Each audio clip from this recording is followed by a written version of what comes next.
சேனைகளின் கர்த்தர் நம்மோடு இருக்கிறார். யாக்கோபின் தேவன் நமக்கு உயர்ந்த அடைக்கலமானவர். ஆண்டவருடைய பிள்ளைகளாகிய நீங்கள் போராட்டமான சூழ்நிலைகளிலோ அல்லது தீர்க்க முடியாத பிரச்சனைகளையோ சிக்கிக் கொண்டிருந்தால் பயப்படாதேயுங்கள். ஏனெனில் சேனைகளின் கர்த்தர் நம்மோடு இருக்கிறார்.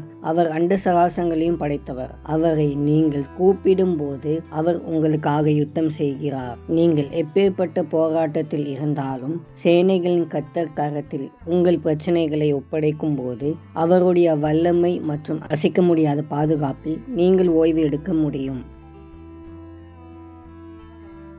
அன்பின் தேவனே, உம்மை ஆராதிக்கின்றேன். எனக்காக யாவையும் செய்து முடிக்கிறவரே, உம்மை போற்றுகிறேன். என்னுடைய எல்லா பிரச்சனைகளையும் போராட்டங்களையும் ஒப்படைக்கிறேன். நீர் என்னோடு இருப்பதற்காக உமக்கு ஸ்தோத்திரம். எனக்காக யுத்தம் செய்கிறவரே, உமக்கு நன்றி செலுத்துகிறேன். எல்லா விதமான போராட்டங்களில் இருந்தும் என்னை விடுவித்ததற்காக உமக்கு நன்றி. இன்னும் உம்மை நம்ப விசுவாசத்தில் பலப்பட உதவி செய்யும். உமது சமாதானத்தையும் பாதுகாப்பையும் தந்ததற்காக ஸ்தோத்திரம். என் வாழ்க்கையின் மூலம் நாமம் மகிமை பெறட்டும். இயேசுவின் மூலம் ஜெபிக்கிறோம் பிதாவே, ஆமேன்.